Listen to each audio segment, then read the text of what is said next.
Metro ఉదయం news కి స్వాగతం. 2023లో జరిగిన హత్య కేసును ఛేదించారు పోలీసులు. పరకాల పోలీస్ స్టేషన్ లో ఈస్ట్ జోన్ డీసీపీ రవీందర్ విలేకరుల సమావేశం ఏర్పాటు చేసి హత్యకు సంబంధించిన వివరాలను తెలిపారు. 26/6/2023లో సాయంపేట మండలం ఆరేపల్లె గ్రామానికి చెందిన వాడికారి బొందమ్మ ఆస్తి పంపకాల్లో తన బిడ్డలకు ఇవ్వకుండా నిందితుడు ఇంటి రాజిరెడ్డి అడ్డుపడుతున్నాడనే కోపంతో నిందితుడిని ఇష్టమున్నట్లుగా తిట్టడంతో రాజిరెడ్డి ఎవరూ లేని సమయంలో హత్య చేయాలని ప్రణాళిక తయారు చేసుకుని ఆ మృతురాలను ఇంటికి పిలుచుకుని కొట్టడంతో కింద పడి చనిపోయిందని, బొందమ్మ మృతదేహాన్ని ఎక్కడైనా పడేయాలనే ఉద్దేశంతో వెళుతుండగా రోడ్డుపై జనాలు సంచరించుతూ డైరెక్ట్ గా వేములవాడకు తీసుకువెళ్లారు.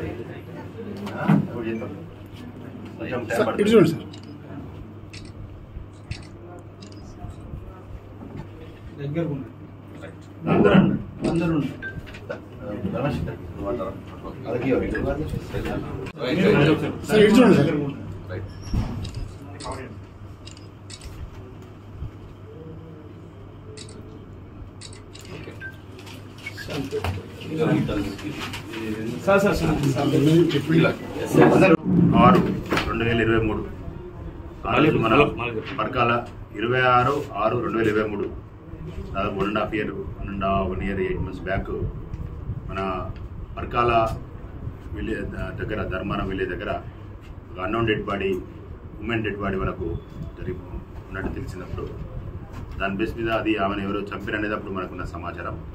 దాని బేస్ ఆ సమాచారం మీద అప్పుడున్న ఇన్స్పెక్టర్ గారు అది డెడ్ బాడీ ఎవరిదో గుర్తించి వాళ్ళ సంబంధించిన నుంచి కంప్లైంట్ తీసుకొని కేసు కట్ట జరిగింది. ఇన్వెస్టిగేషన్లో భాగంగా అప్పుడు కొంత ఇన్వెస్టిగేషన్ చేశారు. చేసిన తర్వాత క్లూస్ వచ్చాయని అది ఆగిపోయినాయి, ఆడికి రావడం ఆగిపోయినాయి. తర్వాత ఇది రెగ్యులర్గా మా సిప్ సారు దీన్ని పర్చు చేయడము, మా ఆధ్వర్యంలో, మా ఏసీపీ గారి ఆధ్వర్యంలో దీన్ని రెగ్యులర్గా మానిటర్ చేయడం జరిగింది. అందులో భాగంగా దీన్ని కేసును పరకాల ఇన్స్పెక్టర్ గారికి, షాంపేట ఇన్స్పెక్టర్ గారికి ఇద్దరికి కూడా హ్యాండ్ ఓవర్ జరిగింది. దీంతో కొంచెం షాంపేట ఇన్స్పెక్టర్ గారిని ఎక్కువగా చూసుకోవడం చెప్పినప్పుడు ఆయన పాత ఇన్వెస్టిగేషన్ అంతా రివ్యూ చేసుకొని దాంట్లో ఉన్న క్లూస్ తీయడం జరిగింది.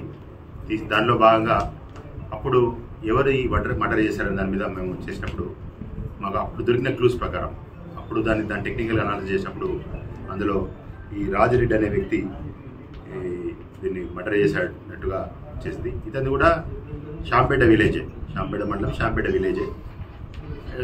ఎవరైతే చంపిన ఆమె దగ్గర ఇల్లు కూడా దగ్గర. ఆమె కూడా ఈమె తెలిసిన వ్యక్తే. ఎందుకు చంపాల్సి వచ్చింది అనేది మనము అతను ఇంటరాక్షన్ చేసినప్పుడు ఏం చెప్తున్నా అంటే, ఆమెకు సంబంధించిన ఒక 10 గుంటల భూమి వాళ్ళ ఆడపిల్లలకి ఇచ్చే దాంట్లో ఈయన ఈ పెద్ద మనిషి కొంచెం పంచాయతీ చేసే పద్ధతి ఉన్న వ్యక్తి. ఊళ్ళలో కూడా పంచాయతీ చేస్తాడు. మంచి ఆసామే, 14-15 ఎకరాల ఆసాం ఉంది. ఫైనాన్షియల్ కూడా వెల్ సెటిల్డ్. అక్కడంతా కూడా డామినేషన్, ఎవరు కూడా ఈయన తిరిగి చెప్పే పరిస్థితి లేదు. చెప్తే కూడా ఆయన కాంప్లికేట్ చేసే మనస్తత్వాన్ని జరిగి పబ్లిక్ కూడా అక్కడ ప్రజలు కూడా ఇతను చూస్తే భయపడే పరిస్థితి కదా.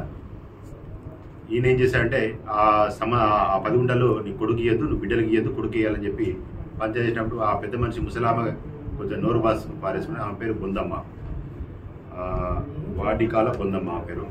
దాదాపు 70 years ఓల్డ్ ఉండేది ఆమె నోరు పారేసుకునే తత్వం. పెద్ద మనిషి, పెద్ద ఓల్డ్ మనిషి. ఆమె నోరు పారేసుకునే వల్ల ఇతన్ని కొంచెం ఇష్టపడి తిట్టడం జరిగింది. తిడితే ఆమె లోపలికి పిలిచి ఈయన ఏం చేశాడంటే ఈ మాటలన్నీ కూడా మనసులో పెట్టుకొని ఒకరోజు ఆమెకు ఆధార్ కార్డు తీసుకురా, నీకు పెన్షన్ ఇప్పిస్తా అని చెప్పి ఒక ఆశ చూపించిన తర్వాత ఆమె ముసలామ టెంప్ట్ అయింది. సరే పెద్దవాడు చేస్తారు కావచ్చు అనే ఊళ్ళో పెద్దరికని చేస్తాడు, పంచాయతీలు ఇస్తానే కాన్సెప్ట్ తోటి మేము అతను నమ్మి లోపల పిలిచిన తర్వాత ఆధార్ కార్డు తీసుకొని లోపల పిలిచి ఆమె కొంచెం కూతలు అంటే వల్గర్ లాగా మాట్లాడారు. 2 గట్టిగా బీకిన తర్వాత కింద పడ్డది.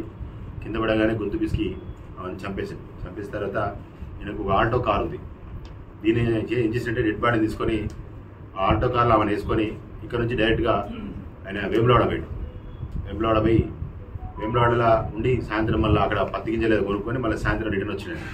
అంటే ఎవరికి అనుమానం రాకుండా కోసము అక్కడ 10 గింజలు కొనుక్కొని సాయంత్రం రిటర్న్ వచ్చిన తర్వాత ఈ డెడ్ బాడీ ఎక్కడ పడాలనే దాని మీద ఆయన కొంత మీమాంస ఉండి ఈయన ఇంతకుముందు నేటి వచ్చి ధర్మారం విలేజ్, పరకాల మండలం ధర్మారం విలేజ్ కాబట్టి అక్కడ డెడ్ బాడీని అన్నోన్ ప్లేస్లలో ఇక్కడ నిర్మాషణ ప్రాంతం చూసి గుట్టలల్లా పడేయడం జరిగింది. పట్టేసిన తర్వాత ఆయన ఆడవారు బాగానే ఉంది. మళ్ళీ ఏం చేశారంటే ఆ ముసలాన్ని ఎవరైనా గుర్తుపడతారనే కాన్సెప్ట్ తోటి ఆమె దగ్గర ఆధార్ కార్డు ఉంది. అలా తెల్లారి కూడా 4-5ంటికి ఆ ప్రాంతంలో తెల్లారుజామున 5ంటి ఆ ప్రాంతంలో ఆధార్ కార్డు తీసుకురావడం వీళ్ళు. ఇంకోటి ఏం చేశారంటే ఆ డెడ్ బాడీ ఊరు ఎవరైనా చంపేసినట్టు ఉండాలని చెప్పి ఏం చేశారంటే ఈ గొంతుపి చంపిన తర్వాత ఆమెను పడేసాక బండాయి దేవుడు గట్టి కొట్టిండు. దాని ఇంజురీస్ కూడా మనకు రావడం జరిగింది. అప్పుడు మనకు అనిపించింది బ్లడ్ రాలేడా, ఇంజురీస్ వచ్చినాయి. అంటే చనిపోయిన తర్వాత కొట్టింది కాబట్టి అది అక్కడ ఎస్టాబ్లిష్ అయింది. ఈయన చేసిన పని అది. దాని తర్వాత ఏం చేశారంటే ఆధార్ కార్డు తీసుకొని వచ్చిన తర్వాత పబ్లిక్లో ఏంటంటే ఆమె దగ్గర బంగారు గొలుసు కానీ ఆమె చెవుల కమ్మలు కానీ ఆమె అన్ని కూడా తీసుకోవడం జరిగింది. ఆమె గాజులు కూడా తీసుకొని ఆ ఐటమ్స్